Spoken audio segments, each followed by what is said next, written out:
بسم اللہ الرحمن الرحیم۔ السلام علیکم۔ بزم سخن میں سہیل زرار خلش کا آداب قبول کیجیے۔ دوستو، ہماری خوش نصیبی یہ ہے کہ آج ہمارے اسٹوڈیو میں ایک ایسے گھرانے کے افراد موجود ہیں جن کی خدمات اردو اور اردو ادب کے حوالے سے ڈھکی چھپی نہیں ہیں۔ ان کے والد گرامی نے بہار میں، خاص کر مظفر پور میں ایک کالج سے اپنی جو زندگی کا آغاز کیا ادبی زندگی کے حوالے سے، تو وہ وہاں اس مقام پر پہنچے کہ جو کہ بہت کم لوگ پہنچتے ہیں، یعنی وہ عربی، اردو اور فارسی تینوں شعبوں کے صدور مقرر ہوئے، جو کہ اپنی آپ میں ایک ہمہ جہت کیفیت ہو سکتی ہے کہ ایک شخص تینوں شعبوں کے اندر انچارج ہو۔ پھر اس کے بعد ان کی ہم جب ان کی اولاد کی طرف آتے ہیں اور دیکھتے ہیں کہ ان کے جو سپوت تھے وہ کیسے کیسے گرا مایا شخصیات تھے، آج ہمارے درمیان ان میں سے 3 احباب ایسے موجود ہیں کہ 2 تو سگے بھائی ہیں اور ایک ان کے بھتیجے ہیں۔ ہماری مراد ہے جناب محترم پروفیسر عبدالماجد اختر صاحب کے گھرانے کی۔ آج ہمارے درمیان موجود ہیں عمر عابدی صاحب، غالب ماجدی صاحب اور عادل مظفر پوری صاحب۔ آپ تمام احباب کو ہم دل کی گہرائیوں سے خوش آمدید کہتے ہیں۔ کیسے ہیں غالب بھائی؟ آپ ٹھیک ہیں؟ خیریت سے؟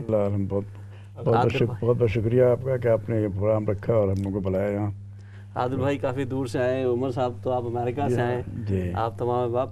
اچھا، تھوڑا سا کیونکہ میں نے انٹرو میں بہت زیادہ تفصیل اس لیے نہیں بتائی کہ میں چاہتا تھا کہ آپ لوگوں کی زبانی ساری بات ہو اور آپ سے پوچھا جائے، تو میرا خیال ہے کیونکہ عمر صاحب سب سے بڑے ہیں تو ان سے ہم پوچھتے ہیں کہ عمر صاحب، آپ ایک ایسے گھرانے میں پیدا ہوئے جس کے جو سربراہ تھے وہ عربی، فارسی اور اردو تینوں شعبوں کے انچارج ہیں ایک کالج کے اندر، یعنی کہ آپ کا تو رجحان یہ ہونا چاہیے کہ بس علم و ادب کی طرف ہی بڑھنا ہے۔ تو کیا ماحول دیکھا تھا بچپن میں آپ نے وہاں؟ بچپن کا ماحول تو بہت ہی ادبی ماحول تھا، اس کے ساتھ ساتھ ادبی ماحول بھی تھا۔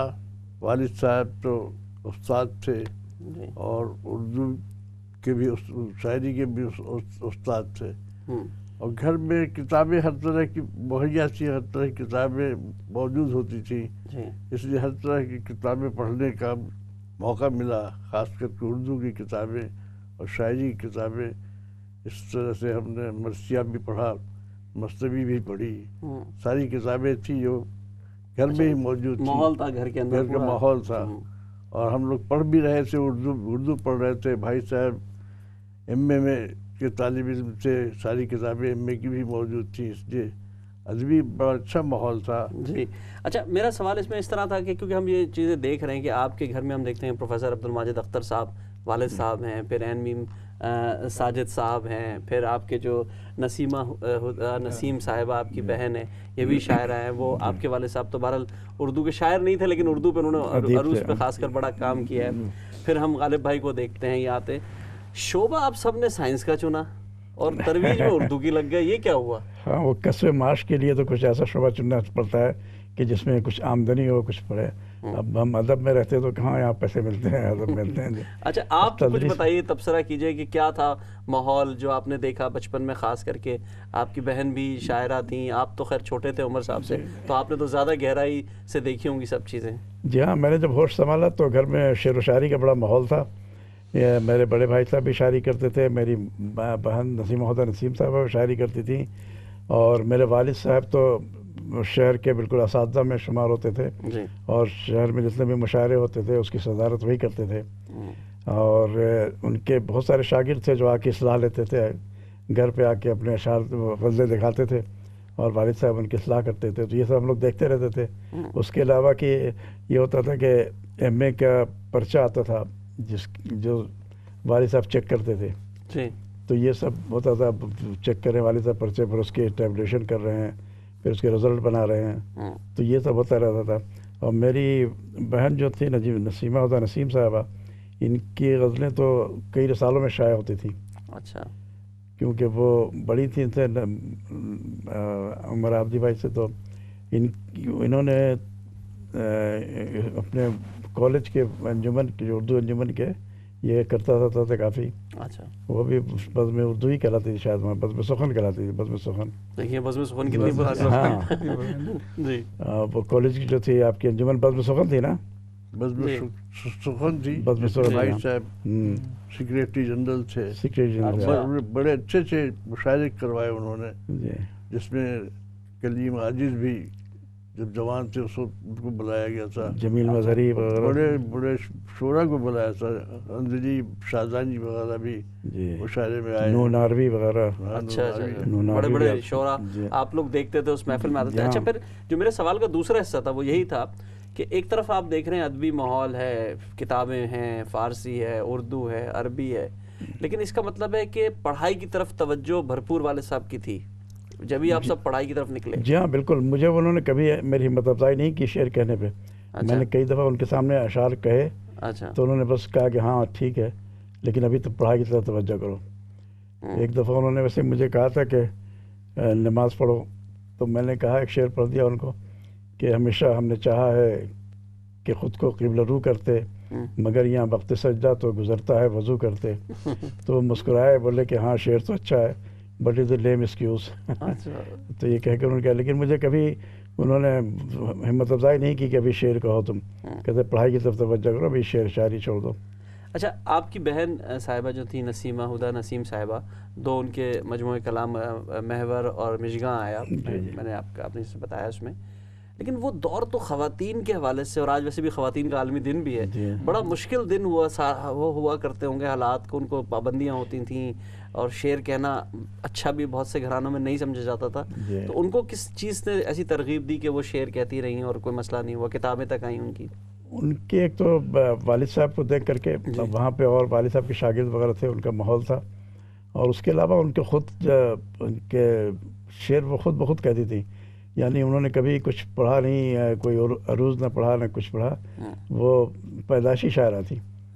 وہ شروع میں وہ مضامین بھی لکھا کرتی تھی، اور بڑی اچھے سے مضامین ان کے چھپتے تھے رسالوں میں، بعد میں بلکہ کوئی ایک آدھ شعر اس دن بات بھی ہو رہی تھی، بڑا اچھا شعر آپ نے ان کا سنایا بھی تھا آپ نے، اور وہ بڑا مشہور شعر تھا۔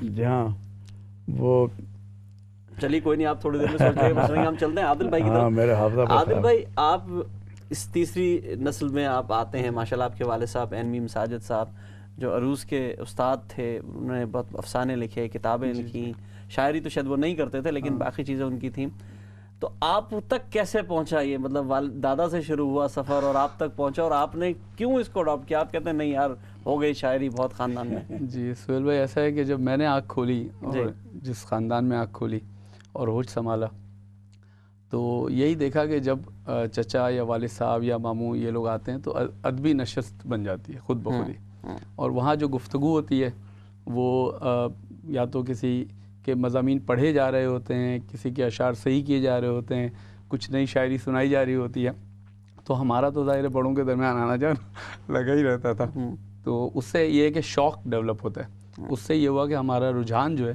اس طرف گیا کہ ہاں بھئی یہ شاعری ہے، اور اچھے شعر اور برے شعر کی تمیز ہو گئی کہ کیسے جو ہے شاعری کرتے ہیں، اور مجھے تو باضابطہ بہت لطف آتا تھا ابو اور ماموں جان وغیرہ کے ساتھ بیٹھ کے۔ ہمارے جو ماموں ہیں وہ نسیمہ ہدیٰ نسیم جو ہماری پھوپھی ہیں ان کے ہسبینڈ ہیں، اچھا، تو وہ حیات ہیں ابھی کراچی میں، جغرافی کے پروفیسر تھے کراچی یونیورسٹی میں۔ اچھا، تو ان کے ساتھ ابو کی بہت نشست رہتی تھی، ہر شام کو وہ آ جاتے تھے، وہ بیٹھتے تھے، تو وہیں سے ہم نے اڈاپٹ کیا بیسیکلی اشعار کہنے کا رجحان۔ آپ جو رجحان آپ کو وہاں سے مطلب ظاہر ہوتا ہے، یہ ایک گھر کا ماحول ہوتا ہے، اس میں لوگ جاتے ہیں۔ عابد صاحب آپ کی طرف اگر میں آؤں، اور میں ہمیشہ دیکھتا ہوں کہ آپ نے بہرحال ایک تو مروجہ جو غزل اور نظم کہنا ہے وہ تو اپنی طرف رہا، لیکن آپ کا رجحان تھوڑا سا نعت اور حمد کی طرف رہا، اس کی وجہ کیا رہی؟ یہ بھی رجحان ہمارا بعد میں چینج ہوا۔ اچھا، پہلے تو میں عشقیہ شاعری اور اس طرح کی شاعری کرتا تھا، اچھا، لیکن اب جب ضعیفی کی طرف ہم آئے تو نعت کی طرف رجحان بڑھایا ہم نے اپنا، تاکہ اس عمر میں کوئی دوسرا مضمون کرنا صحیح اچھا لگ نہیں رہا تھا، اور نعت کا دلی رجحان بھی رسول اللہ سے محبت، عشق رسول سے محبت بڑھتی گئی ہے، اس طرح میں نعت کی طرف راجع آ گیا۔ اچھا چلیے، وہ تو نعت کی طرف رجحان بنتا ہے انسان کا، ظاہر ہے ایک وہ آتا ہے، لیکن آپ عروض کی طرف آپ کی توجہ میں دیکھتا ہوں کچھ زیادہ ہوتی ہے، ہمیشہ آپ نے عروض کی توجہ دی ہے۔ بہت لوگوں کو اس پر، کیونکہ اس پہ آپ بھی بیٹھے ہیں، آپ کے والد صاحب اتنے بڑے عروض دان تھے، کہ یہ عموماً ایسا ہوتا ہے کہ جو اچھے عروض دان ہوتے ہیں وہ اچھے شاعر نہیں ہوتے، یا ان کی شاعری کیونکہ وہ خیالات کا جو گلا گھٹ جاتا ہے اور وہ بہت اچھی طرح اس کو نہیں کہہ پاتے. کیا آپ اس سے اتفاق کریں گے؟ ہاں، شعر کرنے کے لیے عروض جاننا ضروری نہیں ہوتا. شعر جو میری بہن صاحبہ تھیں وہ عروض بالکل نہیں جانتی تھی، لیکن وزن سے گرا ہوا شعر کبھی نہیں کہا انہوں نے. لیکن یہ ہے کہ اگر آپ عروض جانتے ہیں تو آپ کو کافی آسانی ہوتی ہے. کبھی کبھی آپ کو شک ہوا کہ یہ وزن پہ شعر نہیں ہے تو آپ تختی کر کے اس کو دیکھ لیا. لیکن شاعری کرنے کے لیے عروض جانا کوئی ضروری نہیں ہے. لیکن عروض میرا خود شوق ہے، میں خود چاہتا ہوں کہ عروض سیکھوں. ابھی بھی میں سیکھ رہا ہوں عروض. لیکن میں نے عروض کی کئی کتابیں پڑھیں اور پھر اس پہ میں نے عمل بھی کیا، اور ابھی بھی کوئی شعر عروض سے گرا ہوا مجھے وزن سے گزر جائے تو آپ بس جی ہاں، بہت برا لگتا ہے. نہیں، بہت اچھا کرتے ہیں، اور یہ اچھا ہونا بھی چاہیے نوجوانوں کے حوالے سے خاص کر، کیونکہ خیالات کا تو ازدحام ہوتا ہے ذہن میں، انسان لکھتا چلا جاتا ہے، پھر اس کو بحر میں، ردیف میں، قافیہ، اس کو بیلنس کرنا بڑا ضروری ہوتا ہے. اچھا، اس پر ایک اور سوال بنتا ہے جو ظاہر سی بات ہے، جیسے آپ نے کہا کہ آپ کی بہن صاحبہ جو تھیں وہ عروض نہیں جانتی تھیں. اچھا، نہ جاننا کوئی مسئلہ نہیں ہے، مطلب شاعری تو خدا داد صلاحیت ہے. لیکن تختی کرنا آتی تھی ان کو، تختی کر لیتی تھی وہ. ان کو کبھی شک تو تھا، تختی کر کے دیکھ لیتی تھی، لیکن یہ نہیں پتا تھا کس بحر پہ ہے، کس وزن پہ ہے، یہ نہیں ہے. لیکن تختی کرنا جانتی تھی، وہ تختی کر کے دیکھتی تھی اکثر وہ. اچھا. اصل میں جو سوری بات کاٹ رہا ہوں، کہ بچپن میں جو میں نے بھی دیکھا وہ یہ دیکھا کہ شعر جیسے ابو نے بھی ہمیں سکھایا ہے، تو وہ بات شروع ہوتی ہے کہ آپ کی ردیف کیا ہے، قافیہ کیا ہے، اور سکتہ تو نہیں آ رہا، روانی ہے یا نہیں ہے، اور آپ جو میسج دینا چاہتے ہیں، جو بات آپ کو کہنی ہے، وہ آپ نے 2 مصروں میں مکمل کی یا نہیں کی. تو یہ بیسک ہوتی ہے. اس کے بعد جا کے استادوں کو دکھا دینا چاہیے، اور اس کے لیے مجھے بھی اتنا زیادہ نہیں آتا. نہیں، بہت اچھی بات ہے. اور خاص کر جو آج کل کے حوالے سے، کیونکہ دیکھیں بہت سی. اچھا، آپ سے میں ایک اور مطلب سوال پوچھوں گا، شکوہ بھی اس میں چھپا ہوا ہے، آپ دیکھ لیجئے گا خود سے. بہت سے لوگ اس بات پہ اعتراض کرتے ہیں کہ نئے الفاظ یا مختلف زبانوں کے الفاظ جو استعمال ہو رہے ہیں اس پر پابندی لگاتے ہیں کہ نہیں، یہ غلط ہے، نہیں ہونا چاہیے. ایسا کیا آپ سمجھتے ہیں؟ ایسا نہیں، بالکل نہیں. اردو ابھی تو ترقی کر رہی ہے، تو اور ساری زبانوں میں جتنے نئے الفاظ آتے رہے تو اچھا ہوتا ہے.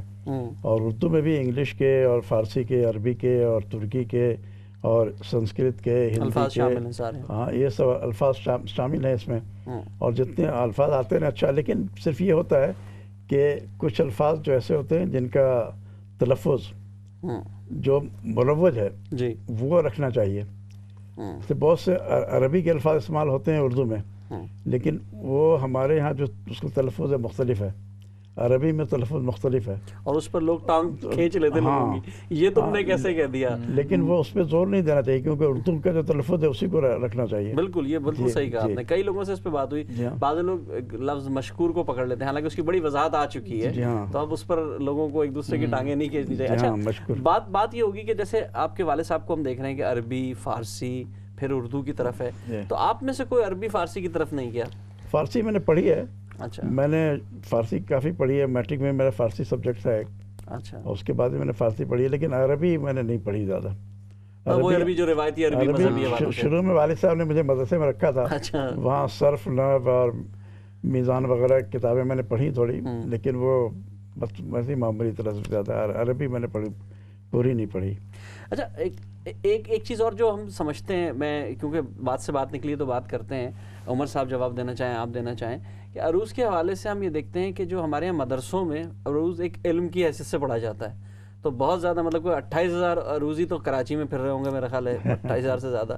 تو پھر کیا مطلب یہ جو ایک ہو جاتا ہے کہ بڑا ایک عروضی فرقہ سا بن گیا کہ بھائی جناب بڑے لوگ ہیں اور بڑی اس پہ تنقیدیں ہو رہی ہیں، تو کیا کوئی آسان راستہ تو نہیں نکال لیا اپنے لیے کہ یار ہم تو بس عروض پہ مانیں گے، ادروائز تو مانیں گے نہیں شاید؟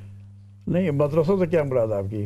باقاعدہ ایک علم ہے, 14 علوم میں ایک علم عروض بھی بہرحال پڑھایا جاتا ہے, ان کو اوزان سکھائے جاتے ہیں, مطلب بالکل, کیونکہ عربی میں شاعری پڑھائی جاتی ہے, شاعری نہیں پڑھیں گے تو وہ باقی علم کیسے حاصل کریں گے, اس میں پڑھایا جاتا ہے. تو ماشاءاللہ میں تو اس دیکھتا ہوں نا کہ اتنے ہزاروں کی تعداد میں جو ہے اگر یہ بیٹھے ہوئے ہیں عروضی, تو پھر تو یہ بہرحال ایک جی عادل بھائی کچھ کہنا ہے. ذاتی سا یہ خیال ہے کہ وہی بات جو آپ نے پہلے کہی تھی کہ علم عروض کو حاصل کر لینے سے انسان شاعر نہیں بن سکتا, کیونکہ شاعر ہونے کے لیے ایک کمپوزیشن چاہیے, ایک حساس دل چاہیے, ایک ٹاپک چاہیے, وہ جو آمد اور آورد کی لڑیاں ہیں اس کو جوڑنا ہوتا ہے. تو ٹھیک ہے, ہو سکتا ہے علم عروض میں ماسٹر ہوں لیکن ایک شعر بھی نہیں کہہ سکیں گے. ہاں یہ بھی بالکل یہ ہو سکتا ہے, بالکل ڈسکشن ہے.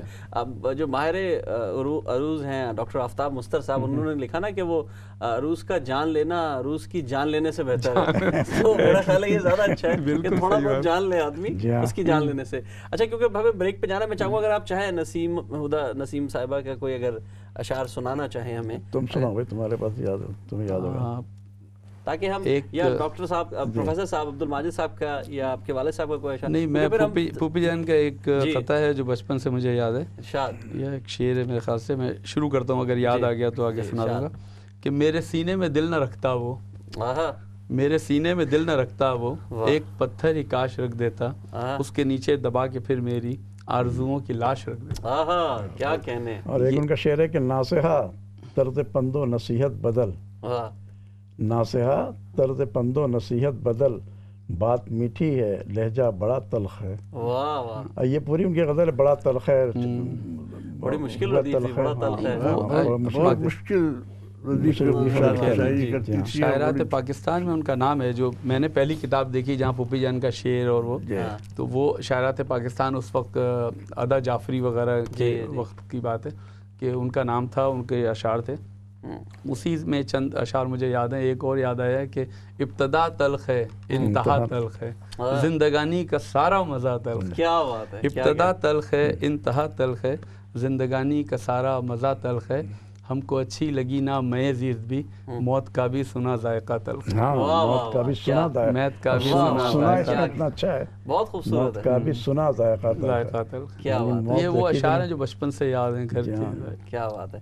اچھا, آپ کے والد صاحب تو اشعار نہیں کہتے تھے, لیکن انہوں نے کیا افسانے لکھے ہیں کیا؟ نہیں, وہ بیسیکلی وہ صحافت سے ان کا تعلق تھا, تو وہ مضامین لکھتے تھے, ٹھیک ہے, اخباروں میں چھپے حالات حاضرہ پہ لکھتے تھے. اور پاکستان میں صدارتی نظام, ایک پوری سیریز انہوں نے لکھی ہے. اچھا, پاکستان میں صدارتی نظام کے وہ بہت بڑے حامی تھے, اور انہوں نے بہت لمبا مضمون لکھا تھا جو قسطوں میں چھپا ہے اخباروں میں. انڈونیشیا میں شادی کیسے شادی ہوتی ہے انڈونیشیا میں, یہ سب اس طرح کے مضمون, مختلف مضامین لکھتے ہیں. اور جو بھی ادیب ہیں وہ اپنی کتابیں وغیرہ لے کے آتے تھے, شاعر اپنی شاعری لے کے تصحیح کرانے کے لیے آتے تھے, تو مرتب میں ہوتے تھے زیادہ تر وہ.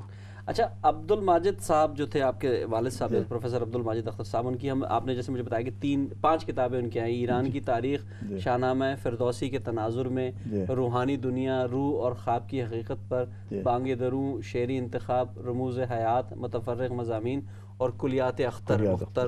مکمل ان کا دیوان حروف تاجی کے تھا.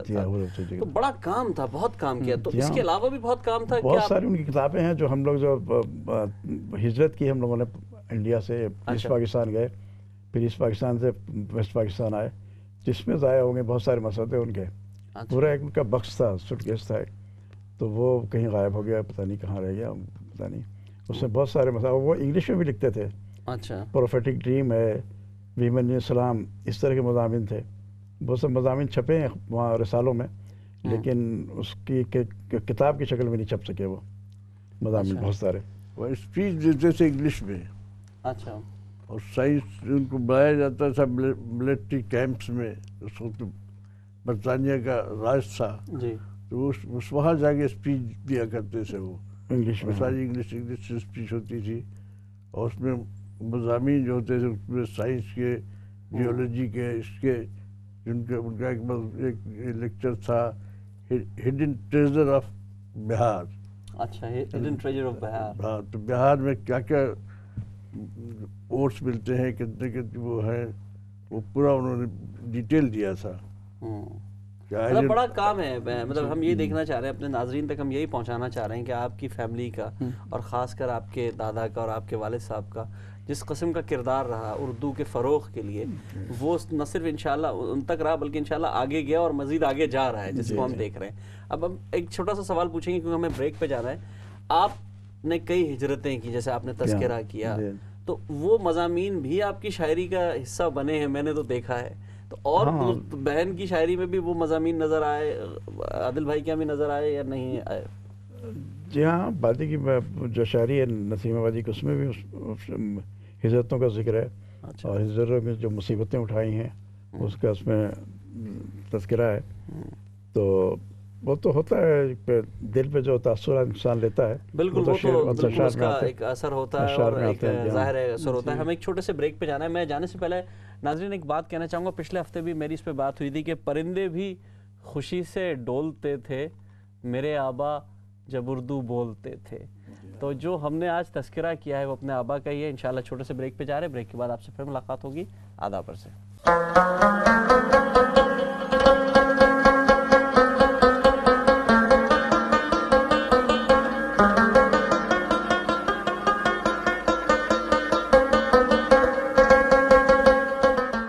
بہت بہت شکریہ ناظرین، وقفے کے بعد ہمیں دوبارہ جوائن کرنے کا۔ ہمارے درمیان پروفیسر عبدالماجد اختر صاحب کی پوری گھرانہ یہاں موجود ہے، پوری فیملی یہاں موجود ہے، اور ہم مختلف امور پہ نہ صرف ان کی شاعری پہ بات کر رہے ہیں بلکہ ان کی شاعری پہ بھی ہم نے گفتگو کی، مختلف حوالوں سے مختلف چیزیں دیکھی۔ اب ہم ایک کوشش یہ کریں گے کہ کچھ کلام کا حصہ جو ہے وہ بھی ہم سب کا سن سکیں۔ ہم سب سے پہلے عمر عابدی صاحب کی طرف چلتے ہیں۔ آپ بہت اچھے نعت گو شاعر بھی ہیں، آپ کی نظمیں پاکستان کے حوالے سے بہت اچھی آپ نے لکھی ہیں، آپ نے ایک زمانے میں غزلیں بہت اچھی کہیں، تو ہم چاہیں گے کہ کچھ کلام کا اگر آپ کا کچھ نمونہ عمر صاحب آپ ہمیں پیش کریں تو، کیونکہ آپ کی شاعری کا ایک الگ رنگ ہے، خاص کر نعتیہ رنگ جو ہے، یا آپ کا جو نظم کہنے کا جو انداز ہے وہ بڑا مختلف ہے۔ یا میں نے ہر قریب سبھی صنف پہ شاعری کی ہے جی، اور شروع میں نظم زیادہ کرتا تھا، اچھا، اور پھر غزل بعد میں غزل کی طرف آئے جب کچھ شعور بھی اچھا ہوا اور اس علمی حیثیت یہ ہوئی تو غزل بھی کہی ہے میں نے، لیکن زیادہ تر میں نے نظم کہی ہے، اور نظم میں چاہوں گا اگر آپ نعت سے شروع کریں تو زیادہ اچھا رہے گا۔ نعت سے بھی، نعت آپ نے بڑی خوبصورت ایک ہمیں پہلے بھی سنائی تھی، نعت کا ایک الگ رنگ آئے گا۔ بسم اللہ۔ ایک نعت ہے جس کے بہت سارے اشعار بھی بند ہیں، جی، شروع کا کچھ سنا دیتے ہیں۔ جی، رحمت للعالمین یا مجتبیٰ یا مصطفیٰ، سبحان اللہ، رحمت للعالمین یا مجتبیٰ یا مصطفیٰ، دل کو تھاموں کس طرح دیکھو مدینہ آ گیا۔ سبحان اللہ، میں مدینہ جا رہا تھا، جی، اس میں جو نظر آ رہا کیفیت تھا ہوتی ہے انسان کی، جی بالکل، دل کو تھاموں کس طرح دیکھو مدینہ آ گیا، واہ 10 میناروں کا وہ منظر روح پرور دل ربا، واہ، سبحان اللہ، 10 میناروں کا وہ منظر روح پرور دل ربا، عرض سے تا آسماں وہ نور پھیلاتا ہوا۔ سبحان اللہ، قریب پہنچتے ہیں مسجد نبی کے تو مینار دور سے نظر آتے ہیں اور اتنا روشن ہوتا ہے تو اس کا الگ کیفیت ہوتی ہے۔ روضہ اقدس کا دیکھو اب، روضہ اقدس کا گنبد اب نظر آنے لگا، سبحان اللہ، قریب ہوتے آتے ہیں تو جی، وہ روضہ اقدس کا گنبد اب نظر آنے لگا، ایک دیری نہ تمنا آج بر آنے کو ہے، نہیں روضہ اقدس کا گنبد اب نظر آنے کو ہے، ایک دیری نہ تمنا آج بر آنے کو ہے، گنبد خضرا بھی دیکھو وہ نظر آ ہی گیا، سبحان اللہ، رحمت للعالمین یا مجتبیٰ یا مصطفیٰ، سبحان اللہ، سبحان اللہ، سبحان اللہ، سبحان اللہ، بہت خوبصورت، زبردست، کیا انداز ہے آپ کا نعت کا۔ آپ نے مجھ کو بلایا میں بھی حاضر ہو گیا، کس قدر مجھ پر کرم ہے صاحب خیر الورا، سبحان اللہ، اب حرم میں جاتے ہی سجدے میں گر جاؤں گا میں، واہ، اور شکرانہ خدا کا یوں بجا لاؤں گا میں، سبحان اللہ، رحمت للعالمین کا روضہ اطہر ہے یہ، واہ، صاحب کون و مکان کا دیکھ لو بستر ہے یہ، سبحان اللہ، سبحان اللہ، بازار کے سامنے آپ کو لاکھوں درود اور آپ کو لاکھوں سلام، سید للمرسلین اے صاحب عالی مقام. سبحان اللہ, بہت خوب ماشاء اللہ, آپ نے بہت اچھی نعت پیش کی, اور میں سمجھتا ہوں نعت سے ہم نے اسی لیے اس کی ابتدا کی اپنے پروگرام کی کہ نعت سے چلیں اور آگے کی طرف چلیں. میں دوسرے بزرگ کو تو بعد میں موقع دوں گا, میں چاہوں گا کہ نوجوان کی کچھ رائے آئے, کہ نوجوان پہلے تو آپ کچھ شیئر بھی کرنا چاہ رہے تھے, کچھ بتانا چاہ رہے تھے دادا کے حوالے سے, اور پھر اپنا کلام کا کچھ نمونہ ضرور پیش کریں. دادا جان کی شخصیت ہم لوگوں کے لیے بچپن سے ہی بہت اٹریکٹیو رہی ہے, کیونکہ وہ کوئی ایک پہلو ان کی شخصیت کا نہیں ہے کہ وہ خالی شاعر تھے یا خالی ادیب تھے. سائنسی ایجادات ان کی تھیں, ابو بتاتے تھے کہ انہوں نے کیا کیا بنایا. اس زمانے میں 40s کی بات ہوگی, 30s کی, کہ 1930s کی, کہ وہ ایک انہوں نے رکشہ سا بنایا تھا جو زمین پہ بھی چلتا تھا اور پانی میں بھی. اچھا جی بالکل. تو جب پریشر کوکر نہیں تھا اس وقت انہوں نے ایک ایسا کوکر بنایا تھا جس میں دال چاول وغیرہ آپ ڈال دیں تو وہ بن جاتا تھا ایک ساتھ. مطلب کام ہے عربی فارسی کا. پوری مائکا مائنڈ تھی ان کی, وہ منرلس میں کافی دلچسپی رکھتے تھے, جیولوجی میں بہت انٹرسٹ تھا ان کا. اچھا, وہ پھر آپ تک آیا جیولوجی؟ بالکل, میں اتفاق سے بالکل میں جیولوجسٹ ہوں. اور دادا جان کی میں نے کافی کوشش کی, کچھ تحریر ملی ہے ہمیں, لیکن جو ان کی بیاض وغیرہ ہوتی تھی وہ ہم نہیں پڑھ سکتے تھے کیونکہ وہ نقطہ نہیں لگاتے تھے. اس کو پڑھنے کے لیے بھی علم چاہیے. کیا بات ہے, وہ بغیر نقطے کے لکھتے تھے. تو وہ ہماری پھوپھی جان ابو, جب ہم نے کلیات اختر پبلش کی ہے جی, تو پہلے اس کو ری رائٹ کیا گھر میں بیٹھ کے. پھوپھی جان نے بہت محنت کی ہے, ابو نے, ماموں جان نے, سنلے ابو نے, یہ بیٹھ کے پہلے اس کو ری رائٹ کیا, کیونکہ ہمارے جو ٹائپسٹ ہوتے ہیں وہ تو بیچارے نہیں ٹائپ کر سکتے. نہیں کر سکتے, صحیح بات ہے. تو یہ سب چیزیں ایسی ہیں جس سے ہم کافی انسپائر بھی ہوتے تھے کہ ہمارے آبا و اجداد. یہ اب دیکھنے میں آ رہا ہے کہ کیونکہ عربی, فارسی, اردو اور سائنسی ایجادات تو ایسی ہمہ جہت شخصیت تھی, تو وہ سب میں ادھر سے ڈسٹریبیوٹ ہو گئے. ہمارے ساتھ ایک کالر بھی موجود ہیں, دیکھتے ہیں کون اور کہاں سے. السلام علیکم. السلام علیکم سہیل بھائی, امجد مرزا بول رہا ہوں. وعلیکم السلام امجد بھائی, کیسے ہیں آپ؟ ٹھیک ہے, بات ہے ماشاء اللہ. آج تو آپ نے اساتذہ کرام کی محفل سجا رکھی ہے اور بڑے بڑے بزرگ شاعر آئے ہوئے ہیں. بس دیکھیں, آپ کی کمی تھی, آپ بھی ماشاءاللہ آ گئے. آپ تو ہمارے السلام علیکم. السلام علیکم امجد بھائی. السلام علیکم. کو جانتا ہوں, باقی صاحبان سے تو ملاقات نہیں ہوئی. بہرحال بہت بہت مبارک ہو ماشاءاللہ, اور نہایت ہی خوشی ہوئی, نہایت ہی مسرت ہوئی, اور نہایت ہی لطف اندوز ہوا آپ کی یہ تاریخی محفل دیکھ کر. میں آپ کو امجد بھائی تھوڑا سا تعارف کرا دوں. غالب ماجدی بھائی کے بڑے بھائی ہیں عمر عابدی صاحب, اور ان کے بھتیجے ہیں عادل مظفر پوری صاحب جو ہیں, ذکر بھی کیا تھا ماشاءاللہ ماشاءاللہ. جی, اور اپنا تعارف ہوا ہے ان کی ماشاءاللہ. ہمشیرہ بھی ماشاءاللہ بہت اچھی شاعر تھی, اور مجھے بڑی خوشی ہوئی ہے ماشاءاللہ. اللہ ان کو برکت دے, اور آمین آمین. ادب کی خدمت میں یہ 3 پیڑھیاں جو ہے ماشاءاللہ یہ سر فہرست ہیں, اور اللہ ان کو اور توفیق دے اور برکت دے. بڑی خوشی ہوئی. بہت شکریہ, بہت شکریہ امجد بھائی آپ کا. جی غالب بھائی, اب آپ سے کلام کی طرف ہم آئیں گے. کچھ میں چند اشعار سناتا ہوں اپنے سیدھا سیدھا. ہر شخص یہاں قصہ و افسانہ کہے ہے, ہر شخص یہاں قصہ و افسانہ کہے ہے, حق بات کہے ہے تو یہ دیوانہ کہے ہے. کیا کہنے, الفاظ کو الجھا کے معمہ نہ کہے ہے, غالب تو کھلی بات فقیرانہ کہے ہے. غالب تو کھلی بات فقیرانہ کہے ہے. اور شیز کیا کہ آدمی کیا چاہتا ہے اور ہو جاتا ہے کیا, آدمی کیا چاہتا ہے اور ہو جاتا ہے کیا, شکر ہے اللہ کا میں نے جو چاہا ہو گیا. سبحان اللہ. شکر ہے اللہ کا میں نے جو چاہا ہو گیا. اور آگ میں تنقید کی جلجل کے غالب کا ہنر, آگ میں تنقید کی جلجل کے غالب کا ہنر, اور اچھا اور اچھا اور اچھا ہو گیا. آگ میں تنقید کی جلجل کے غالب کا ہنر, اور اچھا اور اچھا اور اچھا ہو گیا. اور رات بھر جب گھر کھلا رہ جائے گا, چور پر الزام کیا رہ جائے گا.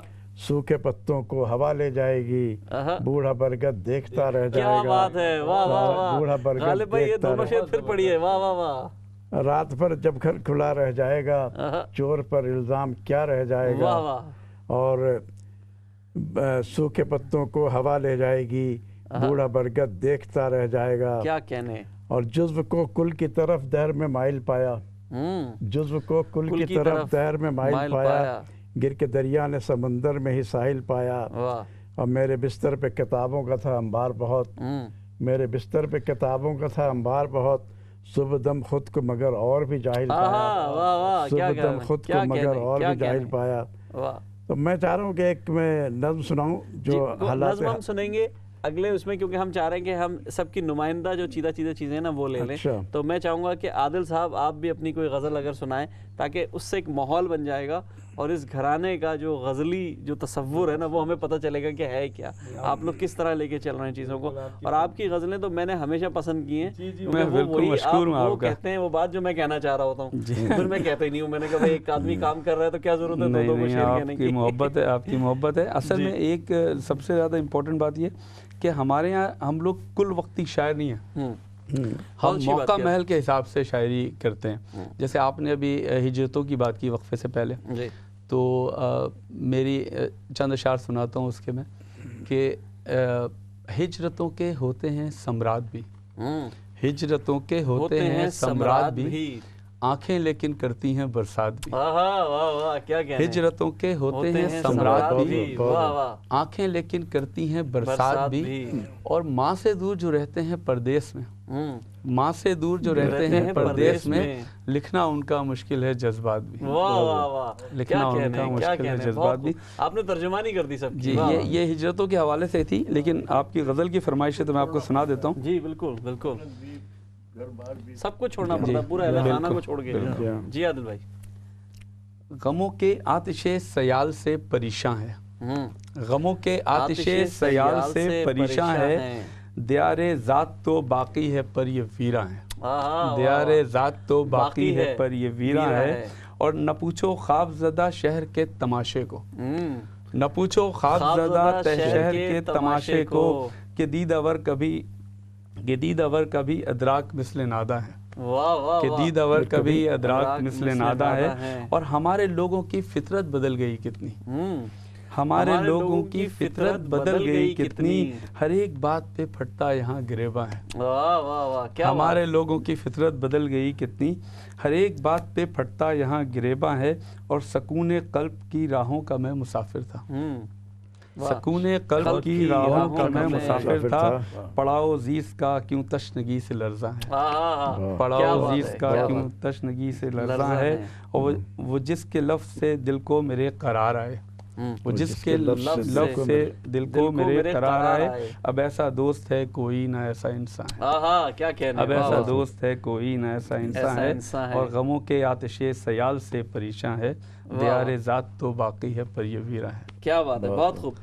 اب ہم دیکھ رہے ہیں کہ ظاہر ہے کچھ ماحول اس طرح کا بن رہا ہے آج کل، جو حالات بھی چل رہے ہیں اس میں ایک شعر میں بھی اس پہ کہوں گا اور سنانا چاہوں گا، پھر اس کے بعد آپ اندازہ لگا لیں گے کہ غالب بھائی سے میں نے کون سی غزل یا نظم سننے کی فرمائش کرنی ہے. کہ تیر و تلوار نہ ہتھیار سے جیتی جائے، تیر و تلوار نہ ہتھیار سے جیتی جائے، جنگ فقط قوت للکار سے جیتی جائے. واہ واہ، بہت اچھا ہے. جنگ فقط قوت للکار سے جیتی جائے. تو میں چاہوں گا کہ پہلے آپ ایک نظم سنا دیں پاکستان کے حوالے سے. بڑی خوبصورت آپ نے نظم کہی ہے، اور مختصر سی ہم وہ سن لیں، چند بند ایک دو بند سن لیتے، پھر ہم غالب بھائی سے سنیں گے اور پھر ہم آپ سے سنیں گے.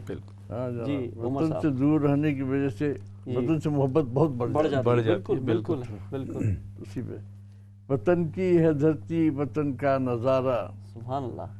وطن کی ہے دھرتی وطن کا نظارہ، میری ماں کی آنچل کا سلما ستارہ. بہت خوب. وطن کی ہے دھرتی وطن کا نظارہ، میری ماں کی آنچل کا سلما ستارہ، اس سندھ اور ستلج کا پر کیف دھارا، یہ میرا وطن ہے میری جان سے پیارا. کیا کہنے، بہت اچھا. یہ میرا وطن ہے میری جان سے پیارا، یہ گیہوں کے کھیت اور سرسوں کی رانی. سلما ستارہ جو میں نے کہا ہے وہ یہی خوبیاں جو ہیں جی جی بالکل وطن میں اس کو. یہ گیہوں کے کھیت اور سرسوں کی رانی، یہ ندیوں کی دیکھو مچلتی جوانی، پہاڑوں کی برفیلی چوٹی سہانی، ابھرتا یہ سورج شفق کی پیشانی. یہ میرا وطن کی ہے دھرتی وطن کا نظارہ، میری ماں کی آنچل کا سلما ستارہ. کیا کہنے، واہ. خدا نے ہمیں یہ عنایت کیا ہے، یہ جنت کا ٹکڑا بنا کر دیا ہے، پھلوں اور میووں سے کیسا سجا ہے، یہ کتنا ہے پرکیف اور پرفضا ہے. جی ہاں، کتنا ہے یہ کتنا ہے پر کیف، کتنا پر فضا ہے، یعنی میرے پاکستان کتنا ہرا بھرا، کتنا ہر چیز ہے، ہر طرح کے پھول پھل سب اس میں ملتے ہیں۔ خدا نے ہمیں یہ عنایت کیا ہے، یہ جنت کا ٹکڑا بنا کر دیا ہے، پھلوں اور میووں سے کیسا سجا ہے، یہ کتنا ہے پر کیف اور پر فضا ہے، وطن کی حضرتی، وطن کا نظارہ، میری ماں کی آنچل کا سلمہ ستارہ، اسے امن و الفت کی جنت بنا دے، اسے مسکن عیش و راحت بنا دے، اسے وجہ رشد و ہدایت بنا دے، خدا را اسے شان و شوکت بنا دے، وطن کی حضرتی، وطن کا نظارہ، میری ماں کی آنچل کا سلمہ ستارہ۔ کیا خوبصورت نظم کہی، ایک جذبات انہوں نے ہمارے اندر جو ہے نا جگا دیے، تو میں چاہوں گا اس جذبات کو آپ کنٹینیو رکھیں، اور کوئی خوبصورت سی آپ نے جو نظم لکھی تھی وہ میں نے بھی ایک شعر کہا تھا، یہ دشت یہ دریا یہ سمندر ہے کہاں اور، یہ دشت یہ دریا یہ سمندر ہے کہاں اور، اس ملک سے بڑھ کر ہے کوئی رشک جنا اور، اس ملک سے بڑھ کر یعنی سب کچھ ہے، سمندر، بے دشت، شک ہر دریا، چیز تو موجود ہے، موجود پاکستان میں تو ہر چیز موجود ہے ماشاءاللہ۔ آج کل جنگ کی بات ہو رہی تھی، بہت تھی، ماحول گرم تھا جنگ کا، اللہ کا فضل ہے کہ وہ کچھ ٹھنڈا ہو گیا، اور جنگ پہ ہمارے یہاں دونوں ممالک جو ہیں، انڈیا اور پاکستان، دونوں کے پاس ایٹمی طاقت ہے، تو اس کا بھی خطرہ ہوتا ہے کہ کہیں ایٹم نہ برسا دیں، لیکن میرا کچھ خیال مختلف ہے۔ میں نے ایک نظم کہی کہ ایٹمی جنگ اب نہیں ہوگی، ایٹمی جنگ اب نہیں ہوگی، ایٹمی جنگ ایک حماقت ہے، یہ مرہ نظم ہے۔ بے ضرر پیڑ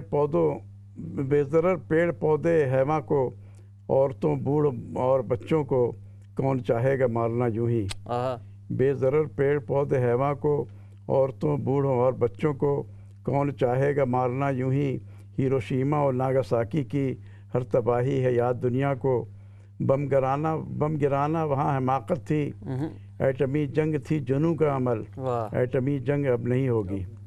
اب زمانہ ہے ٹیکنالوجی کا، اب تو چھوٹا سا ایک بم لے کر ایک کمپیوٹرائز میزائل اتنی باریکی اور صحت کے ساتھ جا کے لگتا ہے اس نشانے پر جس کے اعداد اس میں ڈالے ہوں، کمپیوٹر میں جو کوآرڈینیٹس ڈال دیتے ہیں جس کے اعداد اس میں ڈالے ہوں، جوہری بم کی کیا ضرورت ہے جب وضو کے ہر ایک ٹھکانے کو آپ گھر بیٹھے زد پہ رکھتے ہوں، جوہری بم کی کیا ضرورت ہے جب وضو کے ہر ایک ٹھکانے کو آپ گھر بیٹھے زد پہ رکھتے ہوں، ایٹمی جنگ ایک حماقت تھی، ایٹمی جنگ اب نہیں ہوگی، ایٹمی جنگ اب نہیں ہوگی۔ کیا کہنا ہے، بہت خوب۔ عادل بھائی وقت کم ہے، میں چاہوں گا کہ اگر دو شعر آپ سے بھی کچھ سن لیے جائیں، کچھ آپ نے، کیونکہ کلام آپ کا جو ہے وہ ظاہر ایک نئے رنگ کا ہے۔ جی نہیں، میں تو ویسے بھی چاہ رہا تھا کہ آپ نے ایک بات کہی تھی اس پروگرام کے سٹارٹ پہ کہ آج خواتین کا بھی عالمی دن ہے، تو اس پہ میں تھوڑی سی مختصر سی بات یہ کرنا چاہوں گا کہ خواتین کے مختلف روپ ہوتے ہیں، مطلب ماں کی شکل میں بھی ہوتی ہے، بہن کی شکل میں بھی، تو میرا ایک قطعہ ہے وہ میں سنانا چاہوں گا، جی ارشاد، کہ لفظ ملتے نہیں بیاں کے لیے، لفظ ملتے نہیں بیاں کے لیے، تیری عظمت کے آسماں کے لیے، لفظ ملتے نہیں بیاں کے لیے، تیری عظمت کے آسماں کے لیے، اور اے میری ماں میرا سلام تجھے، تو مقدم ہے سب جہاں کے لیے، کیا کہنے ہیں، تو مقدم ہے سب جہاں کے لیے۔ تو یہ میں آج کے دن کے حوالے سے میں نے سنا دیا آپ کو۔ اب ایک اور قطعہ سناتا ہوں میں۔ بہت ساری باتیں ہوئیں اردو کی، اور آپ نے بھی بہت شاندار شعر پڑھا، لیکن میرا ایک قطعہ ہے اردو کے حوالے سے، اور وہ ترجمانی بھی کرے گا کہ ہم خاندان میں ہوتے تو کس طرح سوچتے ہیں، کہ سوچا ہے یہی ہم نے اردو سے وفا کر لیں، سوچا ہے یہی ہم نے اردو سے وفا کر لیں، اسلاف کے ورثے کا حق کچھ تو ادا کر لیں، اسلاف کے ورثے کا بہت، سوچا ہے یہی ہم نے اردو سے وفا کر لیں، اسلاف کے ورثے کا حق کچھ تو ادا کر لیں، اور دادا بھی سخنور تھے والد بھی سخن پرور، دادا بھی سخنور تھے والد بھی سخن پرور، سو خود کو بھلا کیسے شعروں سے جدا کر لیں، سوچا ہے یہی ہم نے اردو سے وفا کر لیں، سوچا ہے یہی ہم نے اردو سے وفا کر لے۔ ناظرین آپ نے دیکھا ہماری کوشش یہ تھی کہ کیسے گھرانے کو بلایا جائے جو واقعی اردو کے سب سے زیادہ وفادار ہیں، یہ دنیا کی کسی حصے میں گئے ہیں، انہوں نے صرف اور صرف اردو ادب، اردو شاعری اور اردو کو ہی فروغ دیا ہے۔ ان کی اگلی نسل بھی ہم دیکھ رہے ہیں ماشاءاللہ کس انداز سے شعر کہہ رہی ہے، کس انداز سے اردو کی خدمت کر رہی ہے، یہ لندن میں ہوں، امریکہ میں ہوں یا عرب ممالک میں کہیں تعلق رکھتے ہوں، پاکستان میں ہوں، دنیا کے کسی خطے میں ہوں، یہ اردو کی خدمت کر رہے ہیں میری اور آپ کی طرح۔ اپنا بہت خیال رکھیے گا، اگلے ہفتے آپ سے پھر ملاقات ہوگی۔ السلام علیکم ورحمۃ اللہ وبرکاتہ۔